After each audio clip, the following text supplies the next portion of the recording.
Good morning, guys. Happy Monday. If you're new here, my name is Lacey and I am a 6th grade language arts teacher. And for this week, I wanted to film a little bit every day to show you a week in my life. It is the 27th of March and spring break is next week. So I wanted to film the last week before spring break. It's going to be kind of crazy. We are finally starting our last standard of the year. And then after spring break, we will review pretty much everything. So we will have a lot going on after break too. A lot of people think the end of the year is just kind of playtime, but especially being at a magnet school, we have quite a lot of work to do still. So we have a new standard / PBO. Remember, PBO for my county is performance-based objective. The standard is pretty clear, but the PBOs are even more clear because it starts with students will be able to, so that way students know what the skill is they're learning. So I'll quickly go through that. And then we are going to do a point of view PowerPoint. Just to recap those terms, first person, second person, third person, they need to know that, and that is on a quiz that they have this week. We're working on the standard Monday, Tuesday, Wednesday, as well as the science teacher helping me out with the standard, and then they have a quiz on Thursday over the last few standards, so it'll be kind of a bigger quiz. So they really only have a few days before that quiz, so I do want to make sure they know the terms. We're going to read 2 different passages. We have a story that is in a mom's point of view and the son's point of view, so it's the adult versus the kid's point of view, and it's really interesting. So we're going to read story in the son's point of view. It's longer, so I do want to lead them through that. And then instead of doing a constructed response straight up, I have a little Instagram template I'll show you in planning. And they're gonna make a point of view Instagram. Half of the photo that they're drawing is going to be the mom's point of view, what does the mom feel? And then on the other half is how the son feels. So we'll start that for the son, but honestly the story is pretty long, so it'll probably take the whole class. So if time allows, then they can start their little Instagram and do the son's half. And then tomorrow we'll read the mom's story and they can do the second half of the Instagram for the mom. So that is what we're doing this week. I tried to do something more interesting. They've been writing and reading a lot, which they need to, but instead of doing just a plain constructed response, I wanted to do something a little more interesting. I always try to be creative when I can, and I try to bring in their outside interests. The kids will come in about 2 minutes, so I'm gonna finish this up, open my doors, and get ready for hall duty, and I will check in with you guys during planning. There's finally not a meeting, so I'll be able to show you exactly what I'm talking about on here. It's about 9 o'clock now. I was in the science teacher's room for about half an hour. Our planning is from 8:30 to 9:30, so I still have some time to plan for my own self, but I did want to make sure the science teacher was ready to do what I had planned for her. She's doing a fantastic job. I'm super excited that we are collaborating, and she's helping me out with grammar. So there's been 4 pronoun standards for 6th grade. There's been pronoun case, pronoun shifts, vague pronouns, intensive pronouns, just a lot of stuff with pronouns. So she's been taking care of that, and I've been taking care of the reading and the writing standards, just because for grammar you can do more worksheets and I can give her the answer key, and that's just a little bit easier for her to grade. So she is actually going to give a quiz today on what they learned last week, which was vague pronouns, and so I made sure the quiz was ready for her. And then for me, as I mentioned, we are going to read 2 different stories, one today, one tomorrow. And today we're reading the son's version of the story. And as you can see, the story is really small on here, and then there's guided questions. So I'm honestly just gonna read it aloud, and then we'll answer the questions together. Just looking for bullet points, just basic answers for this. And this will take a while because it is 6 pages, front and back. So it'll take a little while. But it is an interesting story. It's about being obsessed with devices, so it's very relevant to these kids, and myself included. And then, if time allows, this is what the Instagram looks like. It's a Instagram template, and I split the Instagram in half, so that way half of it can be the son's point of view, what is the story from his point of view, and what is the story from the mom's point of view, because there are differences due to their age and their relationship. And then, of course, there's a caption. I do have 2 captions. I added one on the back so that way this caption can be one point of view. This will be the son's, and on the back can be the mom's point of view. Instead of doing a whole constructed response, I made it a little bit more interesting, but they do still have to write, you know, a paragraph about the points of view to make sure they know the difference. And then I added this just to practice finding quotes. I added this part to add some quotes. What are 2 quotes that show the mom's point of view, 2 quotes that show the son's point of view, just so that way they can find some text evidence to back up their captions. So it's a lot of writing, but it's more interesting than just doing a writing online paper, and it's Instagram, so it's trendy, and I'm excited to do this. This will pretty much last most of the week. If I didn't mention this already, it's the week before spring break, so I wanted to do something that we could just kind of continue, just focus on one thing this week. So we're reading the son story today, the mom story tomorrow, and then Wednesday will be a work day on this because with all the reading, they won't have a lot of time to do this. Okay guys, it's literally 5 o'clock. I'm still at school. I'm about to walk out the door. I did the story and I read that story out loud. We answered the questions together, so I did not have any time to actually knock anything off my to-do list, so that's why I stayed late. But we have a lot more changes coming. I mentioned in an earlier video that we changed homerooms around. The homeroom I had at the start of the year for half the year, I got it changed, as well as the other teachers on my team, due to testing scores. If you watched my last video, we just did testing again last week, so we have updated scores, which means we have to update the classes again. So today was crazy busy. That's why you didn't hear from me, because the teachers were preparing for class changes. So tomorrow the kids are going to come in and some of them will be in a new homeroom class. But I still need to make a new seating chart. I want to know where they're sitting and kind of make sure people aren't sitting near each other that don't need to be. I need to type up the new rosters. We are going to print out the rosters and put them outside our classroom so the kids know what new class they have. Also helpful for us because I do not have the new rosters memorized. I just wanted to update you. I'm so sorry I could not film much today, but it was really busy. It's a lot of work when you're looking at data, making changes, making sure these people are in a class together because they need extra help, making sure those who don't need extra help are together so they can be pushed more. It's just a lot going on, but hopefully I'll do a better job filming tomorrow. The kids enjoyed the story today. It was a really good day, but definitely busy. Hey guys, it's Tuesday now and I'm at work, obviously in my classroom. I just got here and the kids will come to homeroom in about 10 minutes. So I am printing the new homeroom list out so everyone knows where they're going. Again, the teachers also don't 100% know who is who. I don't have it memorized quite yet. The classes that we had for the last couple months after we switched, I was used to that, so now we're switching again. So it's all for the best. Again, this is based on testing scores, specifically math, so it's supposed to get those who need extra help some extra help. So it's going to be great, but definitely need to make sure I know who is on my roster. So I'm printing that out and I'm going to tape them outside every classroom. So that's what I'm doing, and then I need to fix the desks. They did mop my room yesterday, so everything is kind of out of whack. So that's gonna be it for now. I just printed, so I need to pick that up from the printer, and I will go ahead and take care of that so we're ready for the kids to come. This is going to be up as they come in. I do want them to reflect on yesterday's story and do a race response. So they're gonna do a quick write and then we're going to read the mom story. They did super well yesterday and they enjoyed the story. So I'm excited to see how today goes. The kids are literally walking down the hall now. I did not have a chance to film too much because me and the science teacher, we looked at the updated scores from last week for language arts, and basically some of our target students are no longer target students, so we wanted to adjust that list. So that took most of the time, and I have my screen ready as you saw, and now I am ready to go.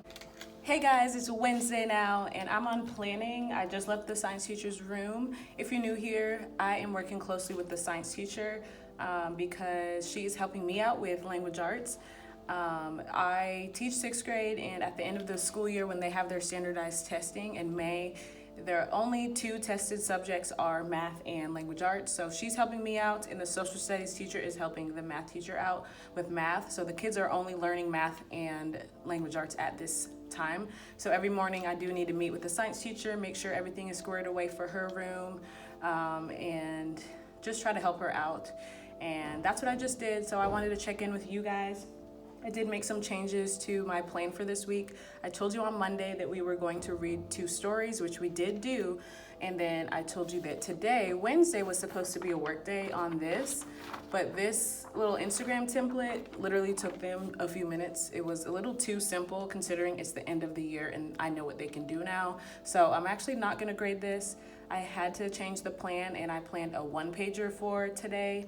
If you teach ELA or really any subject, a 1-pager is an easy way to see how they understand something. So we're doing a point of view 1-pager since that's the standard, and that will take more time.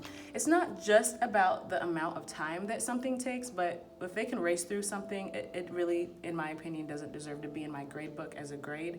I did change the plan. If you're a teacher, you know that happens all the time. We got to change the plan based on what's going on, how the kids do with the material. So that is the new plan for today. I will show you what qualifications I am asking for the 1-pager. Here is the screen. Their 1-pager needs to, of course, have the story name.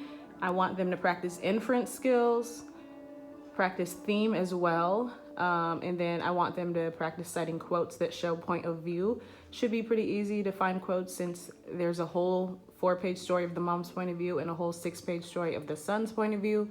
I do want them to have a little bit of art in there with some sort of symbol that represents the story, and then they do need to do a little bit of writing to compare and contrast the points of view. So as you can see, I'm trying to focus on point of view, but we're also practicing inference and theme.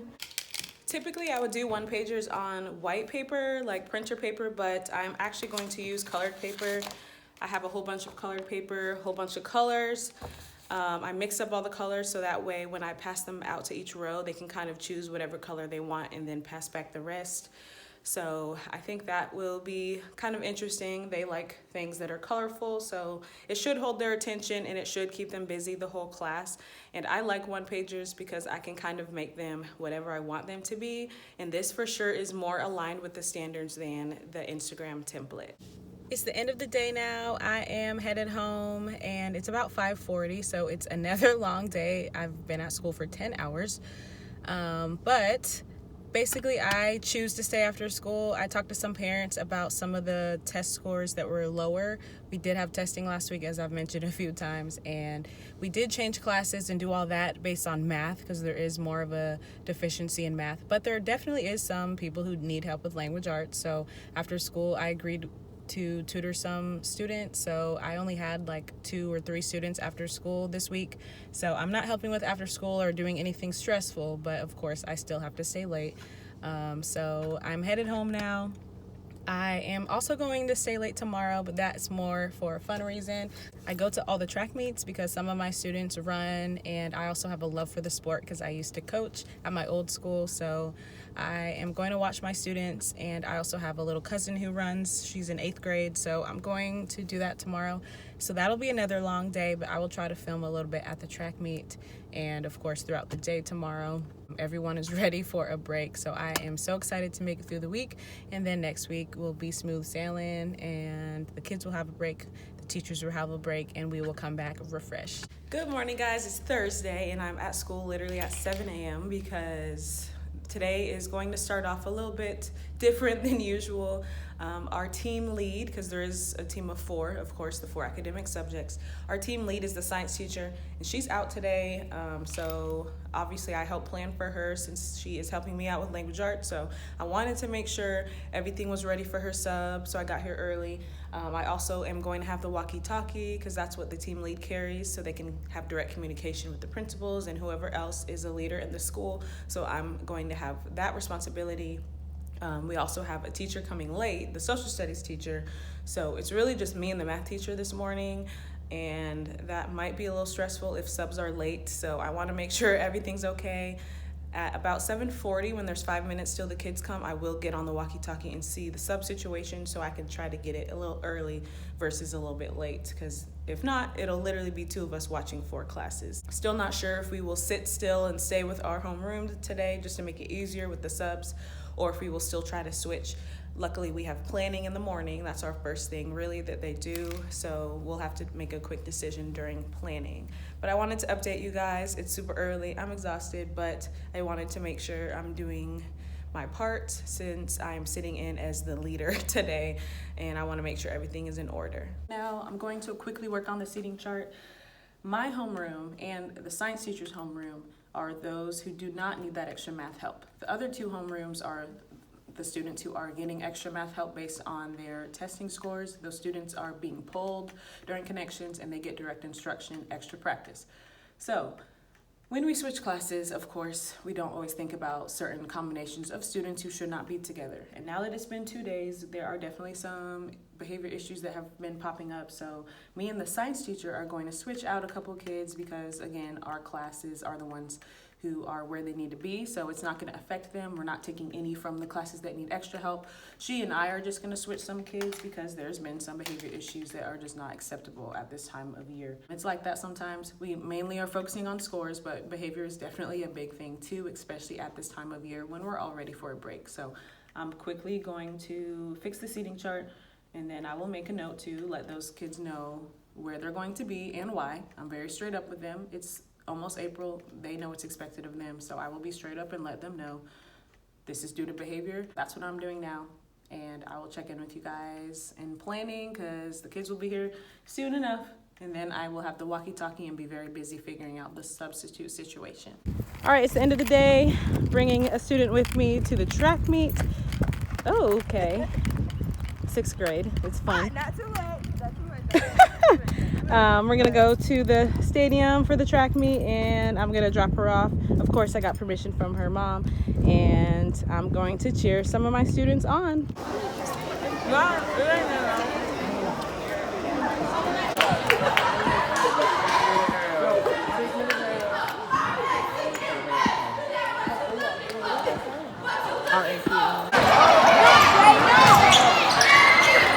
Shoot that, brother!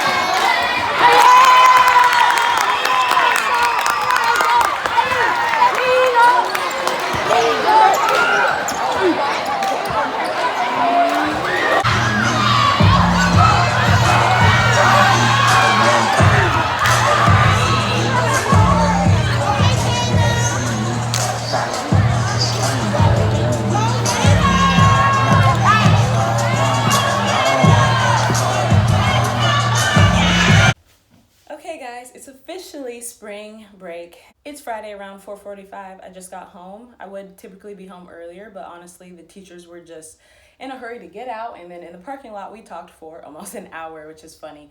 But I just got home. I'm on break. I was not able to film or talk to you today because I did let myself sleep in a little bit more since the track meet was a long night yesterday. So I got to school pretty much right on time. And then today was a weird schedule. In the clips you already saw, I did film a little bit of it, but basically because March Madness is going on and of course the real world, our school likes to do a school-wide March Madness where they let the kids form teams and do a basketball tournament. So that was today. There were also some cheer and dance performances. So half the day, really the whole morning, we were in the classroom just kind of keeping quiet. Just I let them kind of do some academic stuff, some games, just kind of whatever was quiet and contained. And then in the afternoon, we went to the gym and did the March Madness. So super long day, super busy day. Didn't really have much of a break. During my break, I was trying to put grades in because grades are due the second we get back from spring break. So I was trying to get everything graded today, which I did. So I did not film during my planning. But I'm officially done. I feel the effects of not having a break since winter break. My one day off that I filmed, that was not long enough. It has been a very exhausting last few months, and I'm super excited to rest and relax.